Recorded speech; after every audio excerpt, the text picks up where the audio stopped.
오늘은 2023년 5월 31일 5월의 마지막 날 수요일 수요 성경 공부입니다. 수요 성경 공부 모임에 오신 여러분을 모두 환영합니다. 네, 함께 인사들 나누시죠. 네, 잘 지내셨습니까? 다행히 우리 김종철 장로님이 정상 수치로 염증이 떨어져서 이제 함께 예배를 드릴 수 있는 날이 멀지 않았습니다. 하나님 앞에 영광을 올려드립니다. 엘림교회 성경 나눔은요, 성도들이 살아가면서 겪는 갈등과 고민을 함께 얘기하는 시간입니다. 오늘의 주제는 보시다시피 뭐래요? 교회는 너무 세속화되어 있어요. 그래서 나는 교회가 싫어요. 나는 교회 나가기 싫어요. 라는 것을 함께 이야기하는 시간입니다. 여러분, 세상 사람들은 우리는 나와 있으니까 다들 좋다고 얘기를 하잖아요. 그죠? 그렇지만 세상 사람들은 교회가 싫다고 얘기해요. 근데 그 교회가 싫은 이유들 중에 대표적인 이유 중에 한 가지는 너무 교회가 세상적이야 라고 얘기하는 그런 내용도 들어있다는 것을 우리는 잊지 말아야 될 것입니다. 그래서 오늘 이거는 교회 안에 있는 형제의 고민이 아니라 불만을 얘기한 거를 제가 인터넷을 보다가 그거를 발견을 하게 됐습니다. 그래서 이 얘기를 교회 안에서 한번 해보는 게 어떨까라는 주제로 고민 사연을 받게 되었습니다. 오늘은 믿지 않는 어떤 사람이요, 불평하는 글입니다. 우리나라처럼 부자 교회들이 많은 곳도 아마 없지 않을까 싶습니다. 목사라는 사람들은 교회에 나오면 부자가 된다고 하고, 또 신도들 보고는 각종 이유를 대며 헌금을 많이 해야 더 큰 부자가 된다고 하는 게 우리나라 교회인 것 같습니다. 그래서 큰 교회는 더 큰 교회가 되기를 다투는 것처럼 보이는 것이 솔직한 제 생각입니다.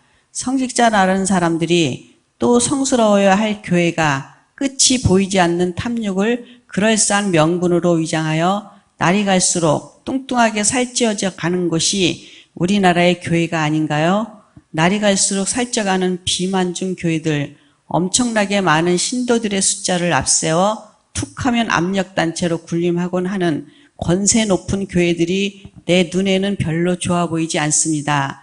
그래서 교회가 싫습니다. 다들 어떻게 생각하시나요? 자, 이렇게 올라왔습니다.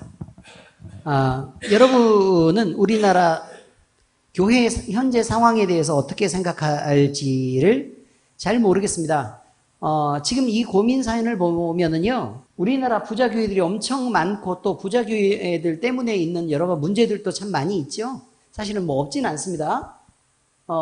그리고 목사라는 사람들은 교회에 나오면 부자가 된다고 하고, 우리 교회에는 제가 무슨 말씀을 전했는지는 판단하기 나름이겠지만 저는 이것을 복음이라고 얘기한 적은 없습니다. 어쨌든 부자 된다고 하고, 또 신도들 보고는 각종 이유를 대면서 헌금을 많이 해야 더 큰 부자가 된다고 하는 게 우리나라 교회인 것 같습니다. 그러니까 이분은요, 교회를 안 나와 보신 분 같아요. 그죠? 맞습니까? 그냥 바깥쪽에서 보는 그냥 일반적인 시각인 것 같습니다. 그래서 교회 안에서 있어야 되는 내용보다는 그냥 바깥쪽에서 안 믿는 사람들이 주로 생각했던 그 내용들이 아닌가 싶습니다. 우리 최 집사님, 교회 열심히 안 나왔을 때는 이런 생각에 충분히 동의를 하고 있었죠. 예. 근데 지금은 어떻습니까? 아직도 여전히 그렇습니까? 우리 교회 말고 다른 교회는 또 그렇다고 생각하는 건, 혹시 우리가 다른 교회를 안 나가봐서 그랬을지도 모릅니다.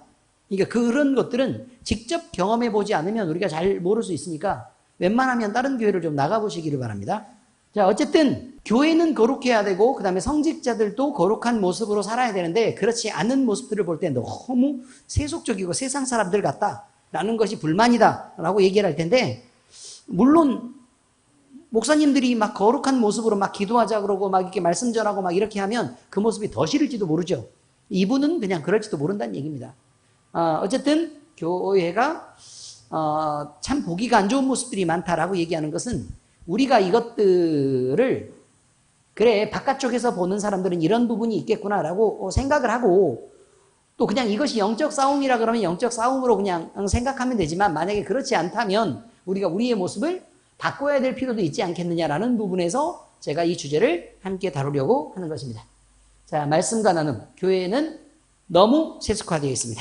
자, 그러면 여러분, 우리나라 교회 실정에 대해서 어떻게 알고 계십니까? 그리고 어떻게 생각을 하고 계십니까? 자, 첫 번째 내용입니다.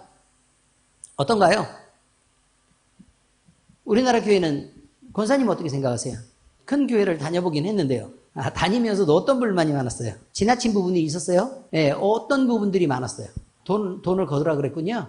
기도하고 일단 교회에서 정한 500만 원이 있는데 주차장 부지를 만들기 위해 그냥 알아서 작정하고 내면 하나님이 알아서 나중에 부어주시고 채워주실 거다라고 말을 했다는 거죠.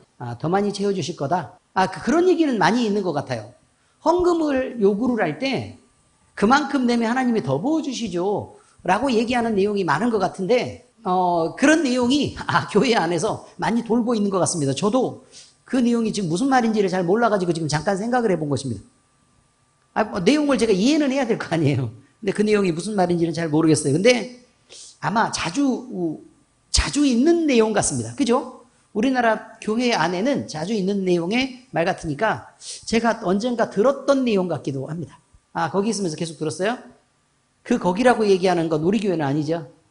네, 우리 교회는 아니랍니다. 다행입니다. 또 다른 교회에서 어떤 문제점들, 그 다음에 다니면서 나도 이런 부분은 참 불만이 있었는데 라고 얘기하는 분들 있습니까? 예, 목사님이 신방 다니면서요.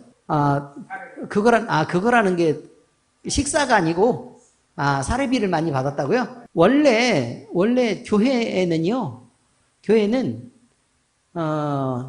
목사님들이 신방을 다닐 때 제가 목사님들 편을 드는 게 아니라 목사님들 신방 다닐 때 목사님들에게 개인적으로 책값이라 그래서 드리는 것들이 있기는 있어요. 근데 그거는 아주 적은 부분에서 부담을 해가지고 목사님들이, 그러니까 예를 들면 담임 목사님한테 드리는 게 아니라, 그러니까 담임 목사님은 교회에서 알아서 어쨌든 당회장 목사님은 책임지고 알아서 이렇게 다 잘 해주잖아요. 그죠? 그런데 구역 목사님 같은 경우는 사례비가 굉장히 적어요, 사실은. 네, 사례비들이 굉장히 적어서 이거는 아마 다른 저기에서 잘 알지 모르겠어요. 세상 사람들이 잘 알지를 모르겠는데 거의 먹고 살기도 어려울 만큼 자식들 교육을 전혀 시킬 수 없을 만큼 사례비들이 굉장히 적어요. 네, 그래서 책을 사볼 여유가 전혀 없는 거예요.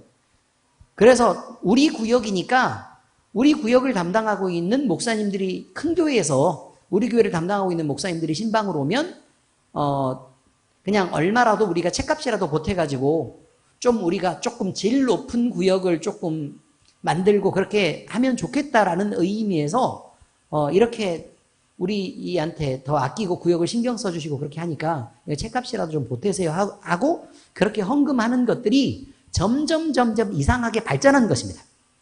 이상하게 발전을 해서 그 규모를 떠나서 당연히 헌금을 그렇게 책값을 준비를 해야 되는 줄 알고 오히려 책값을 안 주면 좀 이상하게 되는. 그러니까 옛날에 학교 선생님들 스승의 날에 선생님들에게 뭐 선물도 하고 꽃도 하고 막 이렇게 했잖아요. 근데 그것들이 점점 이상하게 돼서 촌지가 만들어지고 그걸 안 주면 뭐 애를 괴롭히는 선생님들이 생기고 그런 거랑 똑같습니다.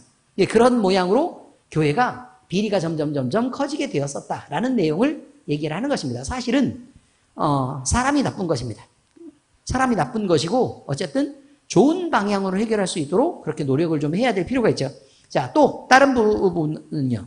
서울이죠. 김포는 아니죠. 예. 지금 교회가 이래서는 안 된다라고 얘기하는 부분들 중에 뭐가 있었냐면 교회에서 이름을 일일이 다 호명을 하면서 11조는 누구 냈고 그 다음에 감사헌금은 누구 이렇게 냈는데 헌금 봉투를 보면서 감사헌금은 이러이러한 주제로 누가 헌금했습니다. 또 이러이러한 주제로 누가 헌금했습니다. 이러이러한 내용으로 누가 헌금했습니다를 계속 이렇게 얘기를 하다 보면 규모가 큰 교회인데 예를 들어 한 5,000명 모이는 교회에서 감사헌금이 몇 명 정도 나올 것 같으세요? 내가 생각할 때는 감사헌금이 한 100명 나오죠. 그렇지 않습니까? 그럼 그거를 다 읽으려고 그러면 오히려 예배 시간만큼이나 헌금 시간이 길어지는 그런 일들이 있고 그 다음에 또 교회가 불만이 있는, 교회를 불만스럽게 생각하는 것들 중에는 긴 막대기를 가지고 쭉 이렇게 헌금 함을 이렇게 돌려가지고 오늘 나는 헌금을 사실 준비를 못했단 말이죠. 준비를 못했어요. 그런데 사실 하나님 앞에는 미안한 마음을 갖고 있어요. 아, 내가 미리 준비하지 못했구나, 예물을. 그러면 이 상태인데 헌금이 주머니가 막 이렇게 돌고 있으면 이제 그때부터 긴장을 하는 거죠. 내게 가까이 오면. 그래서 어떻게 이제 지갑을 꺼내가지고 그 안에서 10,000원짜리도 있고 5,000원짜리도 있고 50,000원짜리도 있는데 내가 20,000원을 하고 싶은데 10,000원짜리 한 장에다가 50,000원짜리 7장이 있단 말이죠. 1,000원짜리 4장하고. 그러면 20,000원을 하고 싶은데 20,000원이 돼요, 안 돼요? 안 되죠. 제가 그것 때문에 질문했던 거예요. 만약에 내가 20,000원을 헌금을 하고 싶은데 10,000원짜리 한 장하고 50,000원짜리가 있으면 어떤 것을 헌금을 해야 옳은가? 라는 제가 얘기를 한 적이 있어요, 없어요? 어떤 걸 헌금을 하라고 제가 얘기했어요? 어차피 안 받으시는 거 하지 마라. 라고 제가 얘기했습니다. 무슨 의미인 줄 아시죠? 헌금은 미리 준비하고 내가 그 즐거움 가운데 자원해야지만 하나님이 받으시는 거예요. 준비되지도 않고 갑자기 이게 주머니가 돌아가지고 내가 갑자기 헌금을 해야 되는 이게 불필요한 상황들이 생기는 이런 것들로 헌금을 하는 것은 바람직하지 않다라고 얘기해서 그런 이유로 우리 교회는 헌금함을 함부로 헌금할 수 없도록 발견되지 않는 곳에 빌트인했다라고 지금 얘기했어요, 안 했어요? 얘기했죠? 그냥 그렇습니다. 자, 이렇게 헌금을 할 때 일일이 호명하면서 이렇게 강제로 걷는 것처럼 보여지는 것, 그리고 다른 사람들에게 어쨌든 압력이 가해지는 그런 것들은 바람직한 것 같지 않다라는 내용들이었습니다.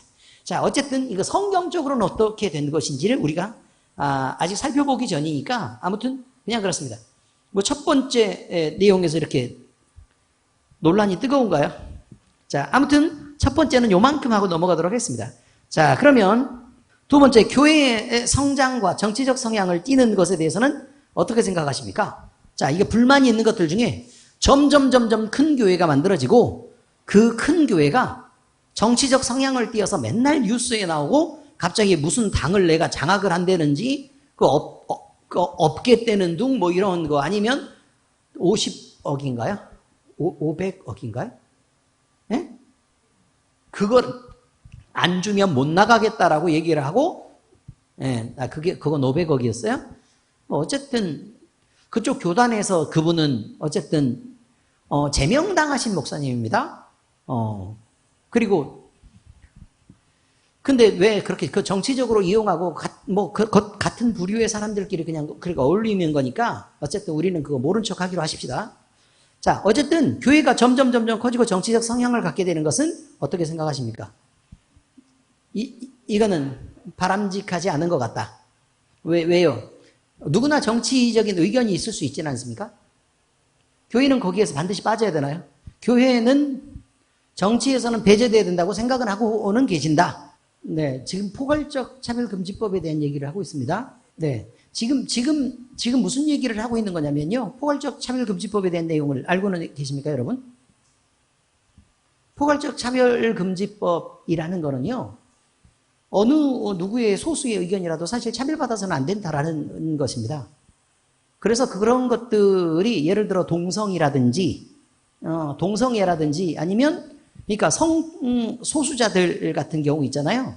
성소수자들이나 아니면 장애인들이나 이런 분들의 이런 분들이 차별받지 않을 권리가 있다라고 얘기를 해서 그럼 그 부분을 뭐 어떻게 해결을 할까? 라고 해서 이거는 그런 부분에서 차별받지 않도록 하자라 그래서 이건 교육을 시키기로 하자라고 된 거예요. 그러면 교육을 시키려고 하면 그러니까 예를 들어 정상적인 성인으로 자라갈 때 정상적인 성에 대한 의식을 갖고 자라갈 수 있는 아이들도 일부러 그런 동성이라는 부분을 꺼내서 너희는 이거 차별하면 안 돼 라고 해서 가르치는 내용들 때문에 사실은 거기에 대해서 생각을 하게 되고 오히려 그런 것들이 그 부작용으로 훨씬 더 나타나는 경우들이 많이 있다라는 얘기를 의미하는 것입니다. 자, 그러면 여기에서 교회는 어떻게 된다고요? 근데 절대로 안 되는 것들 중에 하나가 동성애입니다. 예, 성경에서. 자, 이제 거기까지 듣겠습니다. 어떤 의견을 갖고 계신 줄 아시겠죠? 그러면 자, 바람직하고 바람직하지 않고는 알겠습니다. 이제 의미를 이해하셨죠? 그런데 이것을 교회가 이것을 다루고 또 큰 교회들을 중심으로나 아니면 교인들을 중심으로 우리가 어떤 운동을 진행을 해서 정치적으로 영향력을 발휘해야 되는 것이냐 라는 부분에 대한 얘기를 지금 하고 있는 것입니다. 무슨 내용인 줄 아시겠죠? 그럼 거기에 대해서 어떻게 생각을 하세요? 어쨌든 의견을 다 들으셨죠? 그 나머지 다른 의견이 있으신 분도 계십니까? 별로 공부한 게 없어가지고 잘 모르시죠? 그럴 줄 알았어요. 자, 이 부분도 이야기를 할 수 있습니다. 이 부분도 그럼 성경은 어떻게 얘기하고 있을까? 이런 것들이 중요하죠. 우리는 성경은 어떻게 얘기하고 있을까라는 게 엄청 중요합니다. 자, 그러면 보세요. 이제 다른 의견이 없다고 얘기했으니까 그러면 세 번째로 넘어갑니다. 성경에서는 교회가 어떠해야 된다고 가르칩니까? 이게 엄청 중요하죠. 내 생각으로는 신앙적으로 생각해 보니까 이건 절대 안 된다라고 하는 내용이 있을 수 있지 않습니까? 그렇죠? 자, 그런데 성경에서 뭐라고 얘기하느냐? 이게 대단히 중요한 거란 말이죠. 그러면 그리고 또 우리는 어떤 모습의 교회로 서는 것이 바람직할까? 라는 부분에 대해서 우리가 이야기를 해볼 수 있다는 것입니다. 성경에서 얘기하는 내용을 자 보도록 하겠습니다. 자, 먼저 성경 속의 에피소드 한 개를 얘기하겠습니다. 지금 뭐가 있는 거냐면 예루살렘 교회가 어려움에 처했답니다. 뭐 이건 아주 간단한 내용들인데 예루살렘 교회가 핍박을 받았습니다. 그런데 핍박을 받은 내용이 뭐냐면 그때 당시에 이스라엘은 대로마 제국의 식민지였습니다. 그렇죠? 그 식민지니까 그러면 이스라엘 백성들이 생각을 할 때는요. 이스라엘 백성들이 생각할 때는 로마 제국의 통치를 받으면서 우리가 예배도 제대로 못하고 그 다음에 이것까지 이 방해를 받으면서 우리가 로마 제국의 통치를 받아야 되느냐, 우리가 분연히 일어나서 싸워야 되지 않을까 라는 생각을 당연히 했을 수밖에 없습니다. 그렇지 않습니까? 그렇겠죠? 자, 그런데 정치적인 탄압이 있었고요. 그 다음에 유대교 정치 지도자들에 의해서, 그러니까 유대교 정치 지도자들이다 라고 얘기하면 이분들은 신앙에서 바른 사람들이 아니고요. 신앙의 잘못된 종교 지도자들입니다. 자, 이분들에 의해서요. 교회가 핍박이 이어지고 있습니다. 자, 그때요. 예루살렘 교회가 풍비박산이 나서요. 온 성도들은 흩어지고 사도들만 겨우 남아서 피난 가는 신세가 됐다. 왜 그들은 수천 명이고 수만 명인데 함께 단체 행동을 하지 않았을까? 안 궁금하십니까? 아니, 성경적으로도요. 그냥 혼자 기도해서 내가 스스로 판단을 하자면 우리 잘못된 것은 잘못된 거라고 얘기를 하자. 왜냐하면 베드로도 성전에 들어가서 잘못된 건 잘못된 거라고 설교를 했어요. 그리고 회개를 촉구했고 또 회개를 한 사람이 하루에 3,000명씩이나 된다고 얘기했습니다. 그러면 몇 날 며칠이 더 지났으면 지금 예루살렘 교회는 어마어마하게 큰 상태인 겁니다. 지금 그런 상태라 이 말이에요. 아시겠죠? 의미를. 그런데 왜 그랬을까? 이 말이죠. 그래서 근데 다 흩어지고 나서요. 그들은 정치적으로 세력을 만들지 않았습니다. 세력을 만들지 않았고 그 다음에 이것이 하나님의 뜻이다라는 부분으로 자기 스스로 생각하고 판단하지 않았습니다. 이것이 성경입니다. 성경 어디에도 정치적으로 힘을 합해가지고 세력화시켜서 의견을 제시한 적은 단 한 번도 존재하지 않습니다. 찾아서 가지고 오시면 제가 그렇다라고 말하겠습니다. 어쨌든 그렇습니다. 그래서 예루살렘 교회는요, 겨우 사도들과 그 다음에 사도만 사실은 남은 건 아니고 초대교회 장로들, 그러니까 존경받는 어른들도 몇 명이 남아 있었는데 어쨌든 그들의 먹고 사는 문제마저도 스스로 해결할 수 없고 생명도 보장받을 수 없는 상태로 예루살렘 교회가 그냥 어디라고 지칭해서 거기에 교회를 세운 게 아니고요. 그냥 그들 모임이 예루살렘 교회로 존재하는 것입니다. 만약에 그들이 다 흩어져 버리면 예루살렘 교회는 아예 흔적도 없는 거죠. 근데 교회라는 의미를 이제 아시겠죠. 둘, 셋이 내 이름으로 모인 곳이 교회죠. 그렇죠? 그래서 건물이 있어야 교회가 아니고 예수님을 주와 그리스도로 인정하는 그들의 모임이 교회였기 때문에 사도가 있는 그곳을 교회라고 말했다. 이제 이런 의미입니다. 그런데요, 소아시아에 있는, 이제 소아시아를 바울이 전도를 했습니다. 그죠? 그런데 전도를 하는데 바울에게 예루살렘 교회가 대단히 많이 어렵다라는 내용이 전해집니다. 그래서 소아시아에 있는 교회에게도 이 소식을 함께 전합니다. 자, 그래서 사도 바울을 중심으로 구제 헌금을 모아서 예루살렘 교회를 위해서 헌금을 했고, 교회는 자원해서 헌금을 하게 됐습니다. 그런 다음에요, 예루살렘 교회에게 그 돈을 전해서 그들이 먹고 살 수 있을 만한 것들을 뒤에서 도와주는 내용으로 성경에서 그 내용이 나오고 있습니다. 자, 여기에 사도행전에 보니까요, 이렇게 나오네요. 8장 1절 3절에 보니까 사울은 그가 죽임당함을 마땅히 여기더라. 그날에 예루살렘에 있는 교회에 큰 박해가 있어 사도 외에는 다 유대와 사마리아 모든 땅으로 흩어지니라. 경건한 사람들이 스데반을 장사하고 위하여 크게 울더라. 사울이 교회를 잔멸할새 각 집에 들어가 남녀를 끌어다가 옥에 넘기니라. 여러분, 잡으러 다니는 숫자가 많지 않았어요. 교회에 남은 잔당들을 잡으러 다니는 숫자가 많지 않았다고요. 자, 그 사람들이 많지 않았어요. 오히려 교인들이 한꺼번에 모이면 충분히 그들에게 저항하고도 남는 정도의 숫자였습니다. 그런데 왜 계속 도망다니면서 저항하지 않았을까? 왜 폭력을 쓰지 않았을까? 왜 군중의 힘을 만들고 또 그것으로 저항하지 않았을까라는 것입니다. 만약에 그럴 거였으면 누구 때 모였으면 제일 좋겠습니까? 예수님 죽기 전에 딱 모였으면 최고입니다. 자, 그 다음에 예루살렘 교회에 헌금을 모으는 내용이 로마서 15장 25절에서 27절에 나오는데 제가 읽겠습니다. 그러나 이제는 내가 성도를 섬기는 일로 예루살렘에 가노니 이는 마게도냐와 아가야 사람들이 예루살렘 성도 중 가난한 자들을 위하여 기쁘게 얼마를 연보하였음이라. 저희가 기뻐서 하였거니와 또한 저희는 그들에게 빚진 자니 만일 이방인들이 그들의 영적인 것을 나눠 가졌으면 육적인 것으로 그들을 섬기는 것이 마땅하니라. 다시 말해서 우리가 구원을 받았단 말이에요. 그러니까 구원을 받았으면 그 복음을 전해준 원래 복음을 갖고 있는 사람들에게도 우리는 최선을 다해서 그들이 당한 어려움들을 도울 필요가 있다라고 얘기를 하고 있는 것입니다. 자, 그래서요, 성경 안에 들어있는 대답을 보도록 하겠습니다. 그럼 성경은 뭐라고 얘기하고 있을까? 첫 번째, 교회의 헌금에 대해서 헌금은 하나님께 드리는 자원하는 예물 또는 기쁘게 드리는 예물이어야만 한다라고 성경은 가르칩니다. 그러니까 내 마음에 기쁨도 있어야 되고 헌금을 할 때, 그 다음에 내가 스스로 자원하는 것이어야지 외부의 어떤 압박에 의해서나 아니면 내가 기쁘지 않은데 억지로 드리는 헌금이어서는 된다, 안 된다?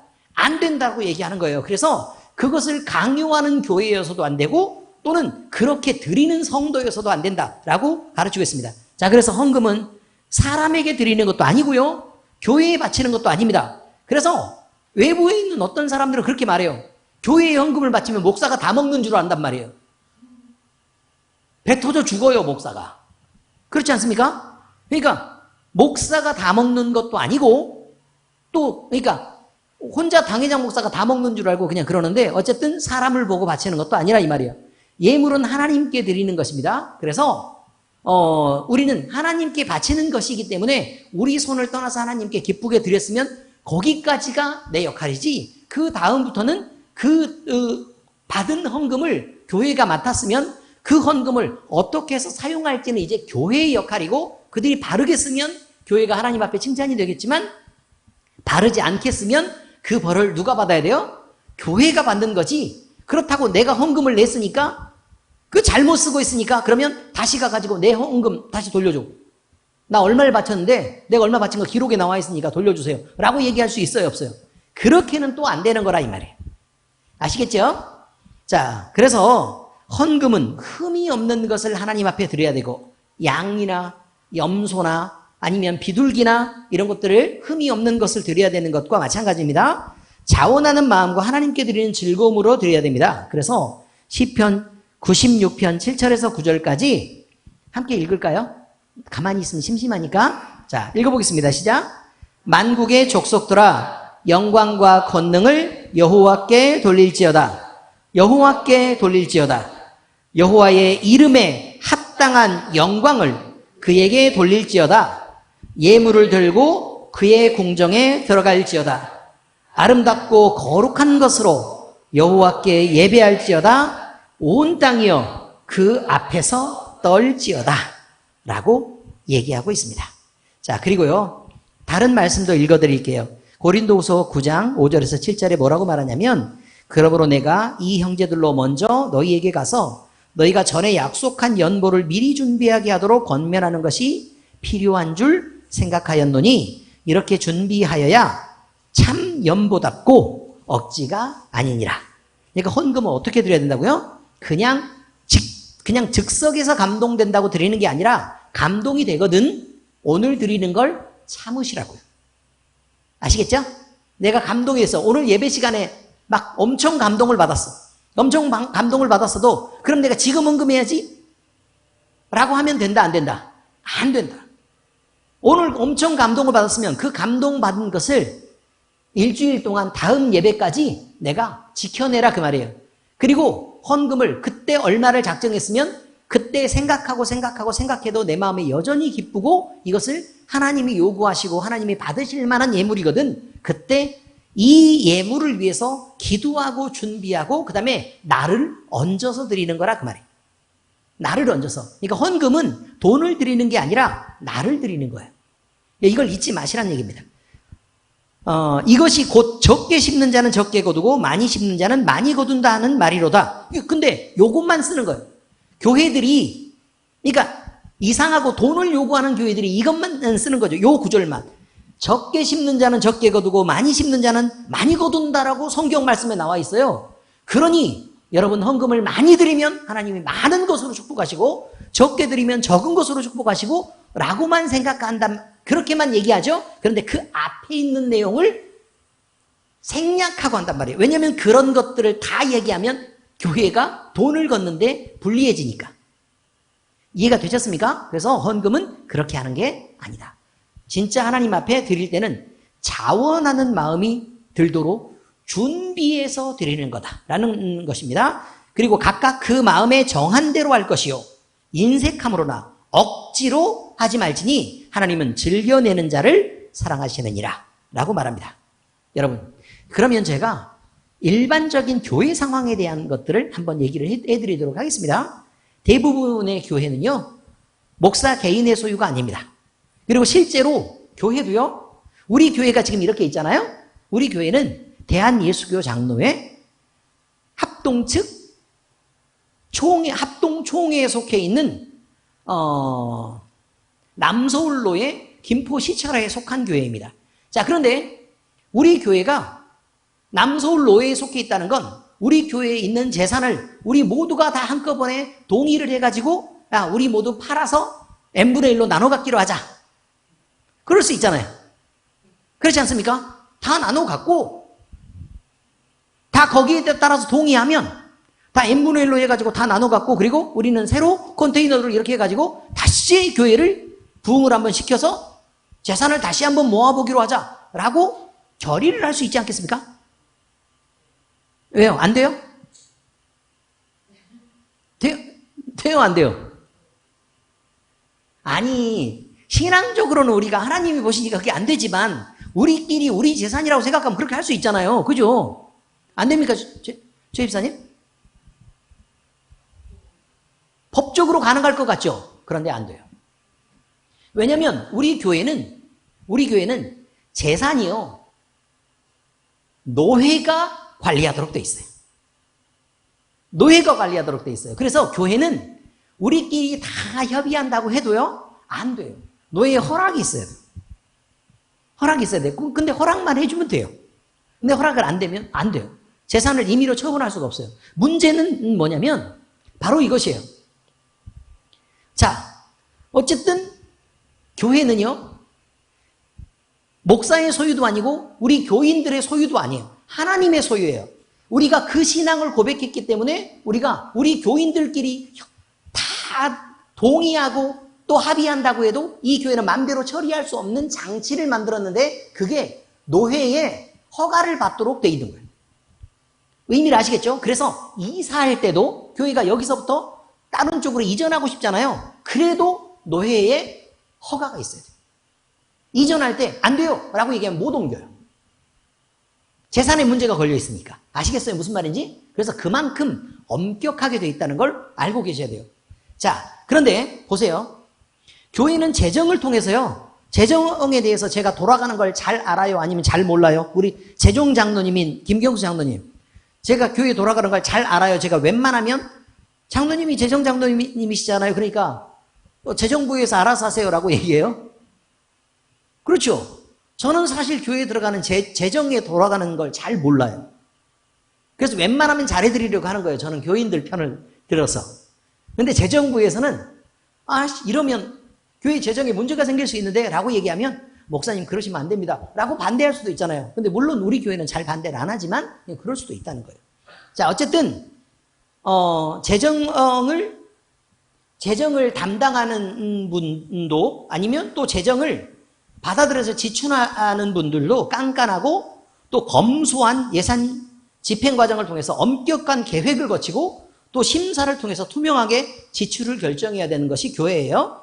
이것은 곧 작은 교회만 그런 게 아니고 큰 교회라 그래도 이 과정은 다르지 않다는 거예요. 그리고 그 모든 예산은 어느 특정 개인의 것이 아니고 교회의 교육사업, 선교사업, 구제사업 등으로 쓰여지는 것이어서 결과적으로 대부분이 성도들이 교회에 헌금을 한 것은 대부분 교회를 운영하는 것이나 아니면 바깥쪽으로 많은 사람들 또는 사회에게 되돌려주는 환원은 되는 그런 돈들이다라는 것입니다. 그래서 근데 이것들이 교회가 만약에 이렇게 구제사업도 하고 도와주고 뭐 이렇게 하는 것들이 그다음에 전도에 대해서 우리가 열을 올리면서도 이런 것들이 별로 드러나지 않는 이런 것들은 아마 교회가 선한 일을 했다고 해도 우리 교회는 이런 일을 했고 이런 일을 했고 이런 일을 했어요 라고 자랑하도록 돼 있어요? 아니면 자랑하지 말라고 돼 있어요? 어디예요?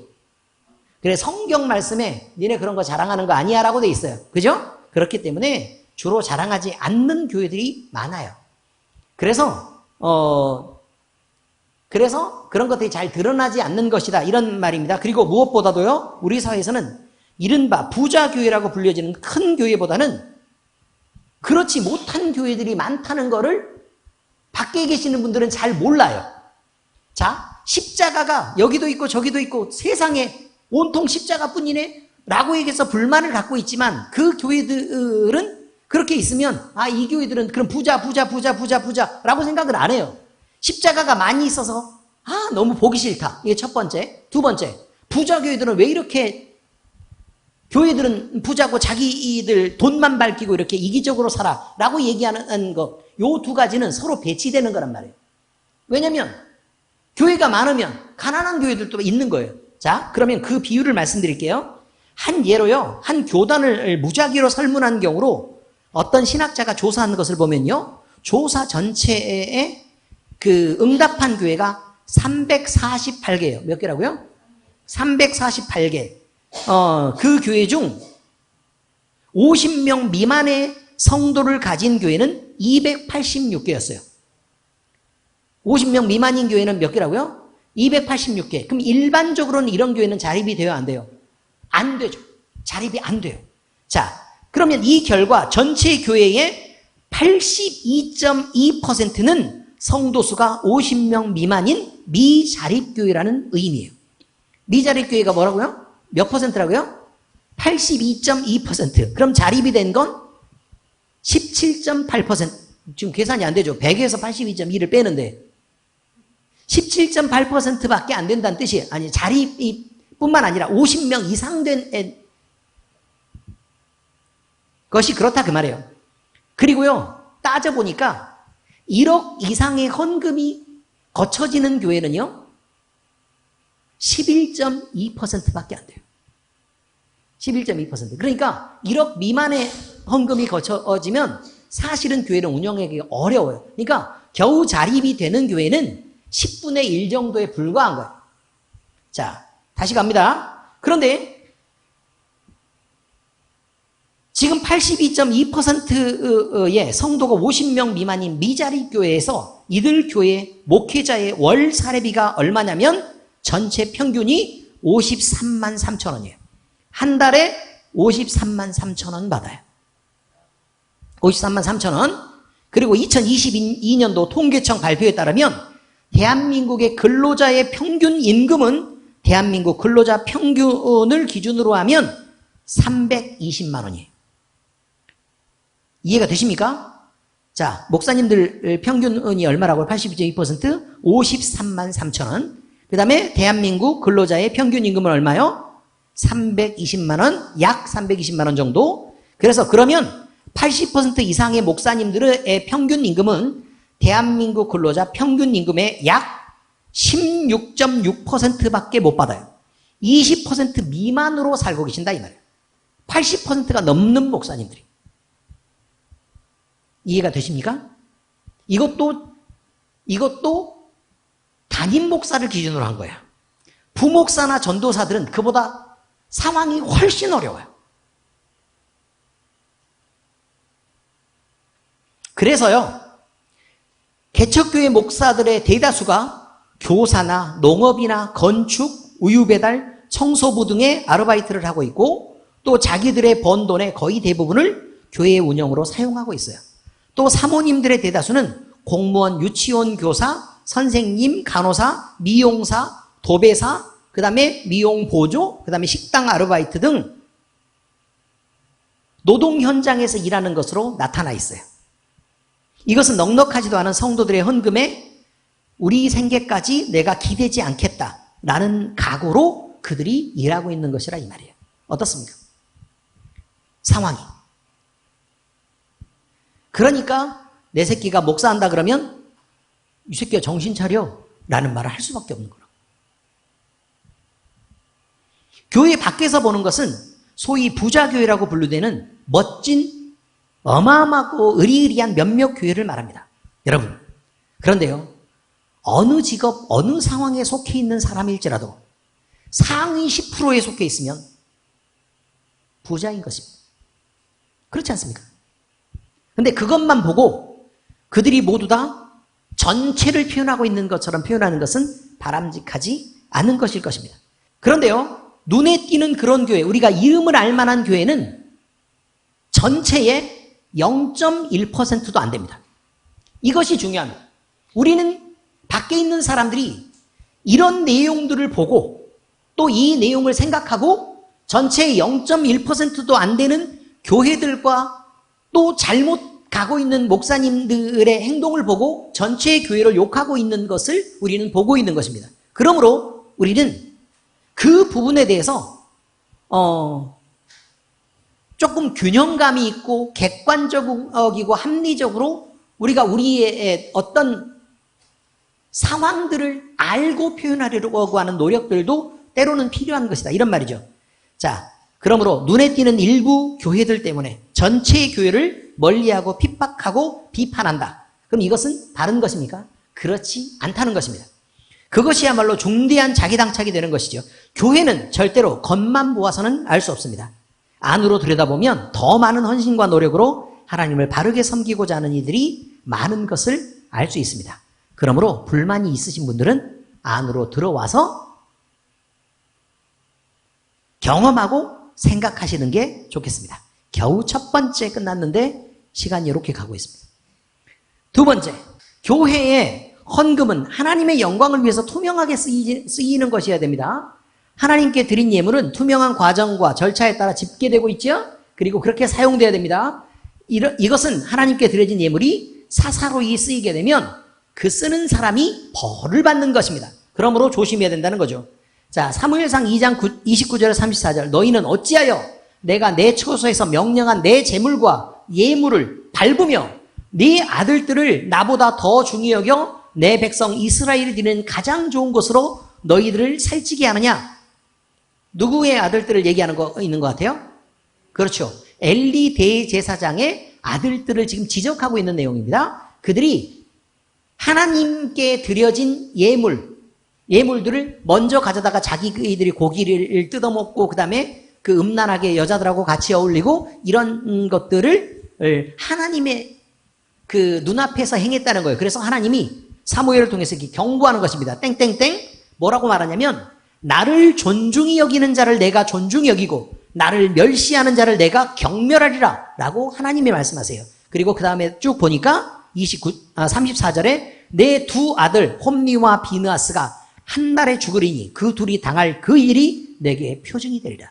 결국 하나님은 용서하지 않겠다라고 말합니다.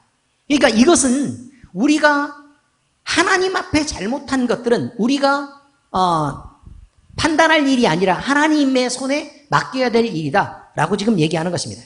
자, 그런데요, 우리가 이제 정치적 개입과도 관계 있는 성경적인 내용은 무엇이냐는 거예요. 성경적인 내용은 제가 몇 번을 말씀드렸지만 분명한 건 이거예요. 우리가 또는 우리의 조상들이, 우리의 선배들이 신앙적으로 하나님을 바라보고 바른 모양으로 섰으면 우리에게 좋은 지도자를 허락하셨을 것입니다. 의미는 이해하시겠죠? 그 말이 무엇인지. 좋은 지도자를 허락하고 그 지도자를 통해서 하나님을 바르게 섬기고 또 그 안에서 복되도록 하셨을 것입니다. 근데 지금처럼 어려워진 이유, 지금처럼 망가진 이유는 어디에 있느냐?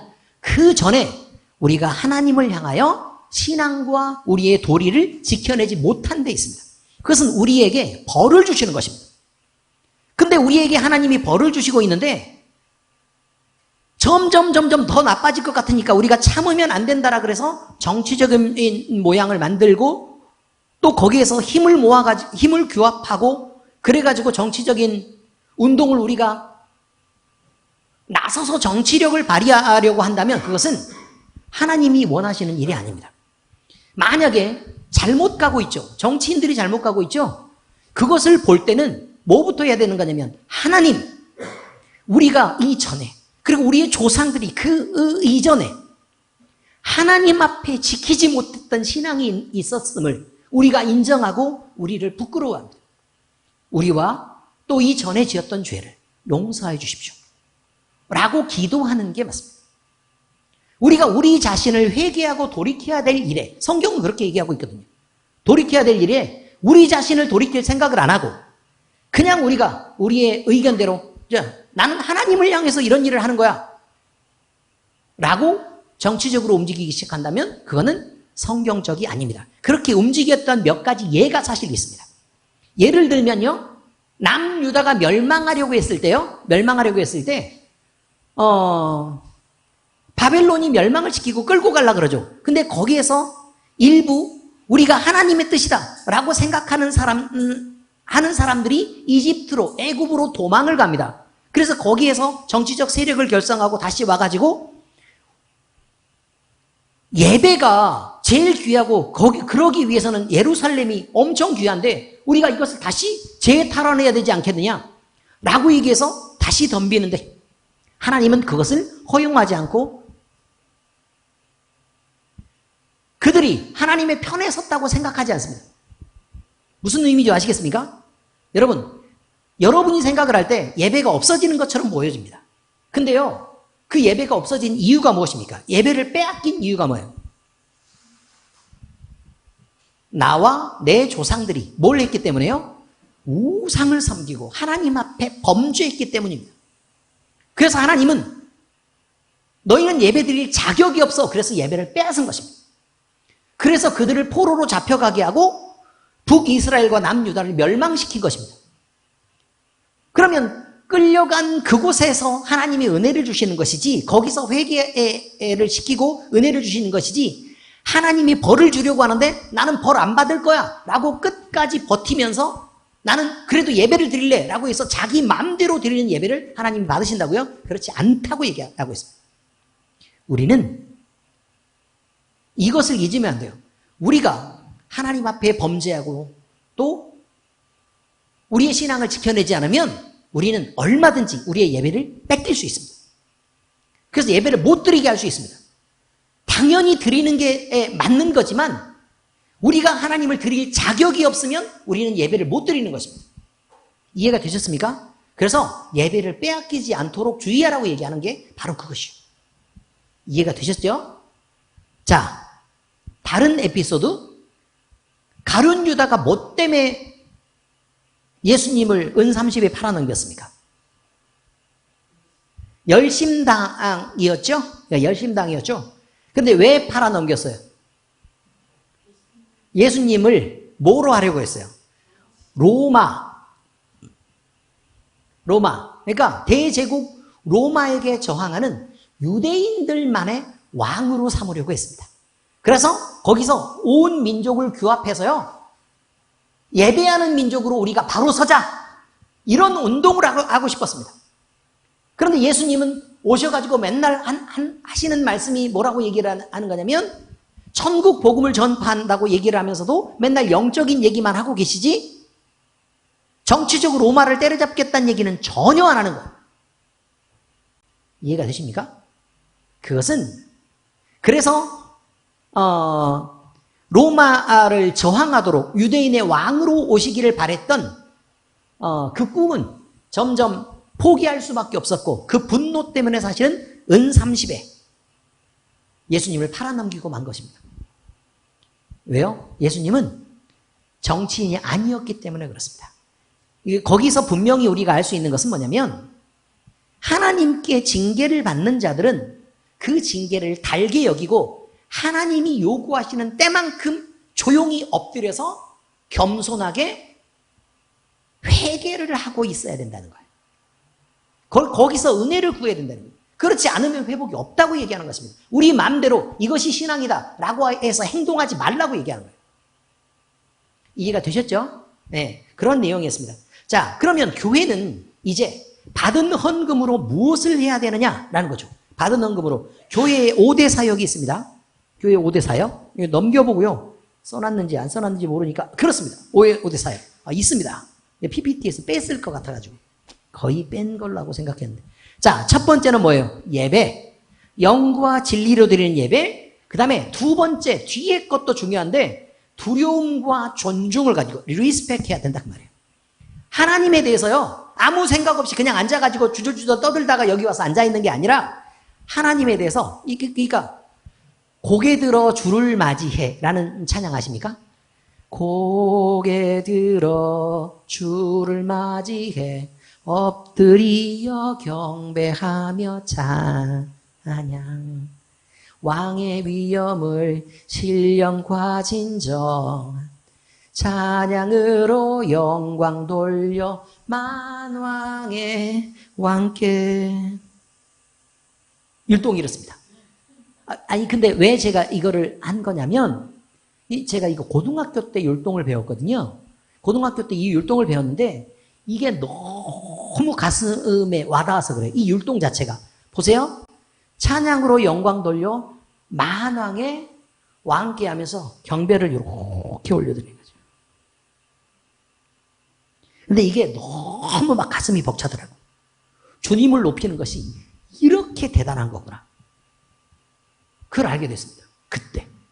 그리고 또 어떤 찬양을 들었냐면, 찬양 중에 주 내 맘에 모신 후에 란 찬양이 있습니다. 주 내 맘에 모신 후에 주 날 주장하시네, 주께 내 맘 드린 후에 더욱 섬길수록 더 귀한 주님, 더욱 섬길수록 더 귀한 주님, 더 사랑할수록 주 날 사랑해 매일 내 맘속에 기쁨이 넘치네, 더욱 섬길수록 더 귀한 주님. 섬길수록, 또 내가 더 사랑할수록 더 내게 귀해지는 주님이 계시다고요. 이 두 찬양이 아마 거의 제가 중학교 때 그리고 고등학교 때 시간을 하나님 중심으로 버티게 했던 거 아닌가라는 생각을 해요. 그러니까 하나님을 높이고 하나님을 섬기는 일에 대한 그 예배란, 하나님이 영이시기 때문에 당연히 영으로 드려야 되는 거 맞아요. 그 다음에 말씀 안에서 드려야 되는, 진리 안에서 드려야 되는 게 맞아요. 그리고 또 우리가 느낄 때 중요한 건 뭐냐면, 하나님에 대한, 그 크신 하나님에 대한 두려움을 갖고 하나님을 섬겨야 되지만 또 한 가지도 있는데 반드시 그를 존중하는 것으로 하나님께 예배해야 된다, 이거예요. 자, 두 번째 교회가 하는 일이 뭐냐? 선교예요. 선교는 성령의 능력으로 해야 되지 내 열심으로 하는 게 아니에요. 내가 알고 있는 지식으로 남을 설득하는 일이 아니고 성령의 능력이에요. 자, 제가 전도를 해보니까 제일 쉬운 건 뭐냐면 기도해주고 이 사람이 낫는 거예요. 그렇지 않습니까?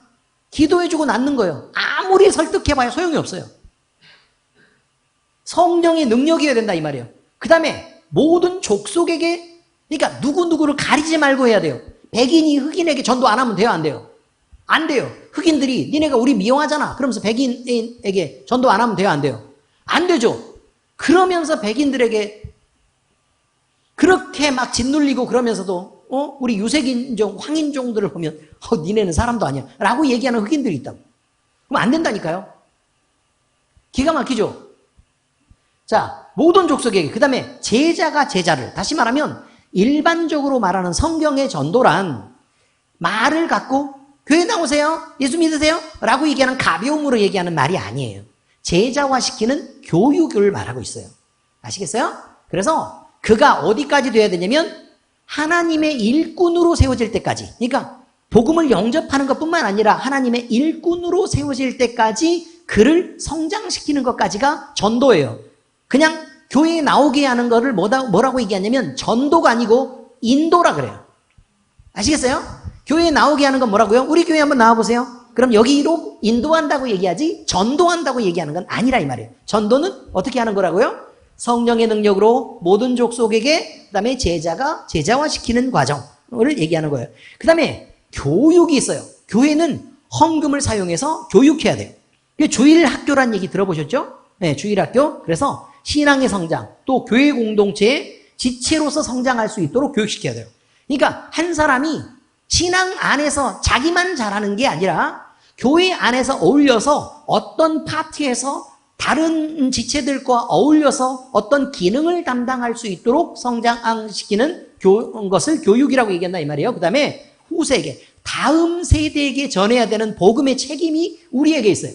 이것도 굉장히 중요한 거고, 성경 말씀으로 가르쳐야지 요즘에 막 이렇게 인기 얻으려고 다들 막 바이올린만 가르치고 피아노, 기타 막 해가지고 막 문화 활동하고 막 이렇게 장구, 꽹가리, 그 다음에 차르 막 이렇게로 만들기 뭐 이런 것들만 하는 교회들이 많아요. 근데 그러면 돼요, 안 돼요? 안 돼요. 그런 건 안 된다고요. 반드시 뭘 가르쳐야 돼요? 성경 말씀을 기준으로 해서 성경 말씀 안에 있는 걸 가르쳐야 된다. 이것이 지금 뭐냐면 교회의 사역 안에 속해 있어야 된다는 거예요. 자, 그 다음에 봉사는요. 봉사는 섬겨야 돼요. 내가 섬겨야 돼. 낮은 위치에서 섬겨야 돼. 그래서 이 사람이 누구든지 봉사할 수 있도록 해야 되고 누구에게나 봉사해야 돼요. 어떤 사람에게만 봉사를 하거나 어떤 사람에게만 섬김을 받으면 안 된다 이 말이에요. 그러니까 우리는 모두를 섬겨야 하고 모두에게 섬김을 받아야 된다 이 말이죠. 의미를 아시겠죠? 그래서 일부만 그렇게 되는 것은 건강하지 않은 거다라는 거예요. 그래서 우리가 교회 안에서 봉사를 할 때는 조금은 우리의 문턱도도 좀 낮추고 담도 헐어버리고 이렇게 해서 서로가 서로에게 지체가 지체로서 가까워질 수 있도록 그렇게 해야 된다라는 것입니다. 그다음에 친교, 코이노니아라고 얘기하는 친교는요, 선교, 나눔과 교제, 하나님과 사람과 교회 안에서 이건데요. 성도들끼리 나눔을 하고 또 교제를 하는 것을 말하고요. 근데 무엇을 하느냐? 하나님과 사람 사이에서 교제가 이루어질 수 있도록 하자. 그리고 사람들과 사람 사이에서 교제가 이루어질 수 있도록 하자. 그래서 코이노니아는요, 수직과 수평을 얘기해서 십자가가 기본이구나 라고 생각하는 거예요. 그리고 이것은 교회 안에서 이루어지는 성령 안의 교제인 것을 우리는 늘 잊으면 안 된다 이거죠. 교회의 5대 사역이 뭐라고요? 첫 번째 예배, 두 번째는 선교, 세 번째는 교육, 네 번째는 봉사, 다섯 번째는 친교였습니다.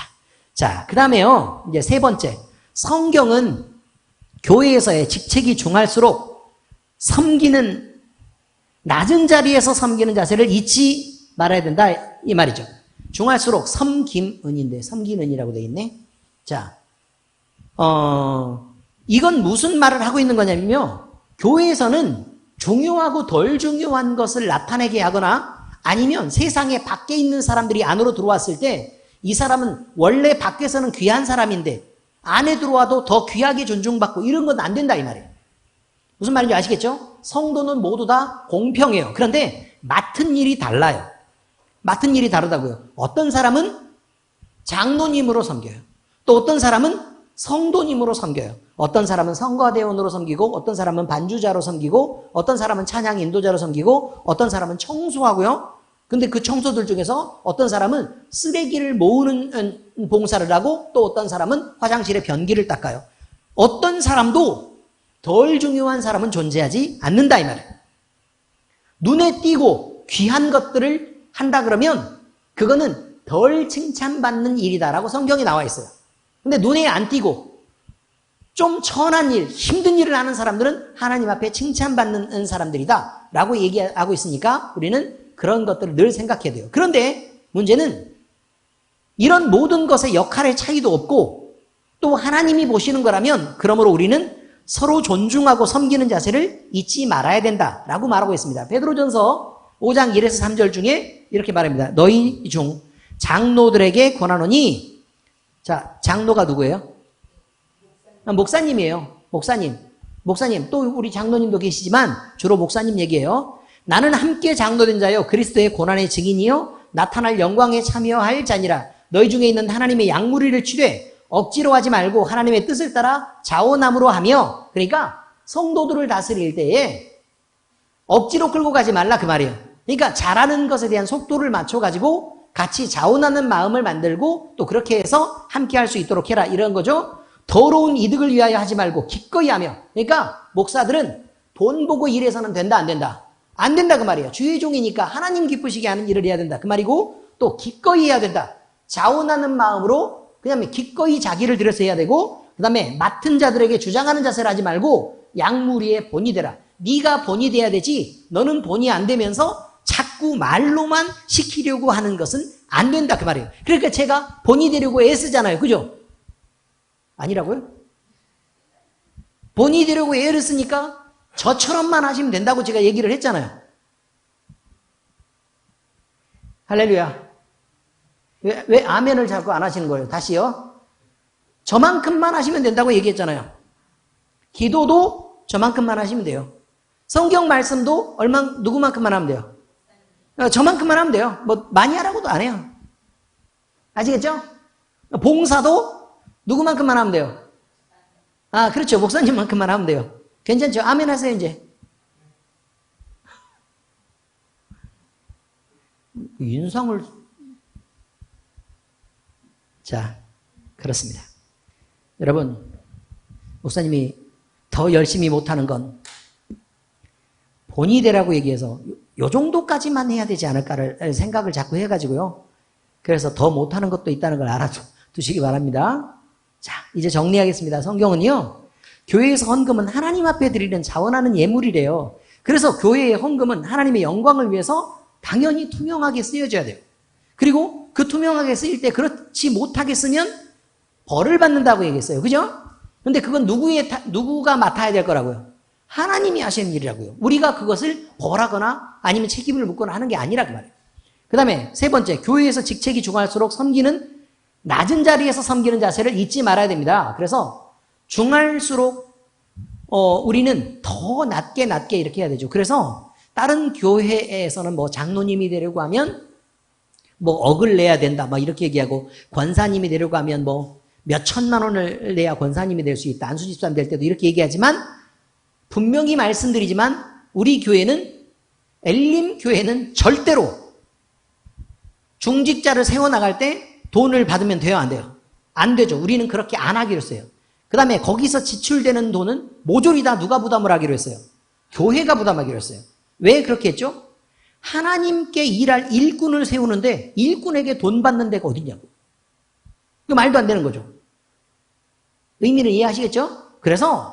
그리고 우리가 우리 주 예수 그리스도의 이름으로 중직자를 세워나가고 그 다음에 이분들에게 하나님의 바른 종이 되도록 자신도 동의했으니까 우리도 그렇게 바라봐주고 또 함께 위해서 기도를 해주고 압박하라는 얘기가 아니에요.